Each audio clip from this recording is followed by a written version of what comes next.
გამოკვლევები რამდენიმე წუთის წინ დასრულდა იმ კლინიკაში და ძლიერი ტვინის შერყევა მაქვს, ამიტომ ექიმების რეკომენდაცია არის, რომ რამდენიმე დღის განმავლობაში ვიყო კლინიკაში და დღეს ხვალ და სავარაუდოდ ზეგ უკვე გამომწერენ კლინიკიდან, რამდენიმე კვლევა ჩამიტარეს და დაადასტურეს ექიმებმა, რომ ძლიერი ტვინის შერყევა მაქვს და სახეზე, სადაც ხელი გამარტყა გიორგი შინჯიკაშვილის მამამ, დაბეჟილობაც მაქვს. ამიტომ საჭიროა, რომ კლინიკაში დავრჩა. თავრუსხვევა ისევ გაქვს მარიამ, საკმაოდ ძლიერი დარტყმა იყო, როგორც ხვდები, რახან ტვინისთან ძლიერი ტვინის შერყევა მიიღე, გასაგებია უკვე რა სიძლიერის დარტყმა იყო ეს. მარიამ, იცი რა მაინტერესებს, აი მე წავიკითხე, რომ საგამოძიებო სამსახურმა აღძრა საქმე ჟურნალისტურ საქმიანობაში ხელის შეშლის მუხლით. როგორ ფიქრობ, ეს ადეკვატურია იმ ფაქტის გამო, რაც შენსა და ჩვენი ოპერატორის თავს მოხდა დღეს? აი დღეს იმდენი არაადეკვატური ფაქტი გამოვლინდა, ყველას რომ მივყვეთ ქრონოლოგიურად უფრო კარგი იქნება. აი ამ თავდასხმიდან ჩვენ იმ წამსვე განმახორციელეთ ზარი 112-ში. იქ უნდა მოსულიყო შინაგან საქმეთა სამინისტროს მინიმუმ რამდენიმე ეკიპაჟი, ხო? იმიტომ რომ იყო სიცოცხლის მოსპობის საფრთხე, ასევე გატაცებული იყო პირადი ტექნიკა ტელეკომპანიის და პირადი ტექნიკა ჩემი, ასევე მობილური, რომელიც 40 წუთის განმავლობაში გიორგი შინჯიკაშვილის მამას ჰქონდა. ამ 40 წუთის განმავლობაში, როცა გატაცებული იყო ტექნიკა, ჩვენთან კომუნიკაცია არ ქონია არავის. ადგილზე არ მოსულა შინაგან საქმეთა სამინისტროს არც ერთი თანამშრომელი. მოვიდა მხოლოდ სასტრაფო 1 საათის შემდეგ. როდესაც სასტრაფოში ვიმყოფებოდი, საათსა და 15 წუთში ადგილზე მოვიდა ორად-ორი კრიმინალური პოლიციის თანამშრომელი. ჩვენი დიალოგი იყო აი ზუსტად ასეთი. ამ ადამიანებმა მკითხეს, თქვენ ხართ დაზარალებულიო და კი მეთქი. კარგითო. ავიდნენ ეს ადამიანები და ამის შემდეგ თვალითაც არ მინახავთ არც ერთი მათგანი. ჩემი გამოკითხვა ადგილზე მათ არ მოუხდენიათ. ჩემი კოლეგა ნანუკა ეკითხებოდა ამ ადამიანებს, გამოკითხავთ თუ არა თავდამსხმელსო? ისიც არ გამოუკითხავთ. სამეთო ყურავ კამერების ჩანაწერები არ ამოუღიათ. რა გააკეთეს? როცა მზია ამაღლობელი მართლა სილის გარტყმის გამოზის ციხეში, დამეთანხმებით, რომ ირაკლი გებუაძეს ტვინის შერყევა არ ქონია, ხო? შეუწითლდა ლოყა და ამბობდა, რომ ყურით შეწითლებული მქონდა რამდენიმე საათის განმავლობაშიო და ამის გამო ჩვენი კოლეგა, რომელსაც დღეს დაბადების დღე აქვს და აქცია გაიმართა სასჯელ აღსრულების დაწესებულებასთან ჩვენი კოლეგების და მას რამდენიმე წლიანი ციხით ემუქრებიან და აი ამ დროს შენ და ამას ემატება ისიც, რომ ამ ადამიანმა შინჯიკაშვილის მამამ გაიტაცა TV პირველის აპარატურა და დააზიანა ეს აპარატურა და შენი პირადი ტელეფონიც გაიტაცა მან. კი. და აი აქ არის საინტერესო დეტალი, როცა ეს ტექნიკა გაიტაცა, იქ ხომ ძალიან ბევრი ადამიანი იყო და პირველი ჩართვა, როდესაც გქონდა 5 საათიან საინფორმაციო გამოშვებაში, სავარაუდოდ ამის შემდეგ უკვე გაიგეს გიორგი შინჯიკაშვილის მეგობრებმა და ადგილზე გამოჩდნენ რამდენიმე ავტომობილით. ეს ადამიანები შიგნით შევიდნენ, დაახლოებით 15 წუთში გამოვიდნენ ეს აპარატურა და ჩემი მობილური ტელეფონი გამოიტანეს და რა გითხრეს იცით?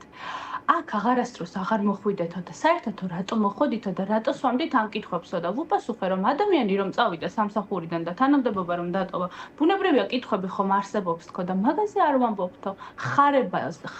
ხარებაზე რატო დასვით კითხვებიო და ახლა ვაიღეთ ეს ტექნიკა და წადით აქედან. ანუ ხარებას ხსენება მათ ასე ახსნეს, რომ ხარებას ხსენებამ გამოიწვია და ამ ადამიანის ასეთი აგრესია, იმიტომ რომ რასაც ჩვენ ყვებით და რაც ჩვენ ნახეთ სხვათა შორის ცენტრალურ გამოშვებაში გავიდა სიუჟეტი, სადაც არის ის კადრები და შენი ინტერვიუ ამ ადამიანთან და ძალიან მშვიდად საუბრობთ, რა ვიცი, არ გაუპროტესტებია ყოველ შემთხვევაში ეს არ ჩანს. თუ ნახავთ და ნახავდა მაყურებელი ალბათ ამასაც და თქვენც ნახავდით, რომ როდესაც შევდივარ სახლში, ნებართვას ვიღებ ინტერვიუზე და მეუბნება, კი, ამის შემდეგ მესაუბრება ხარებაზეც მათ შორის, რომ ხარებასთან კონფლიქტი მის შვილს აღარ აქვს, საუბარია გიორგი შინჯიკაშვილის მამაზე, რომელიც ამბობს, რომ ახლავე დავურეკავ ხარებას და ახლავე მოვა ჩვენთან, იმიტომ რომ ჩვენ კონფლიქტი არ გვაქვსო. ამის შემდეგ, როდესაც დავასრულეთ მუშაობა ადგილზე, მოულოდნელად გახდა ეს კაცი აგრესიული გიორგი შინჯიკაშვილის მამა, გამოვიდა ჯერ ჩემს ოპერატორს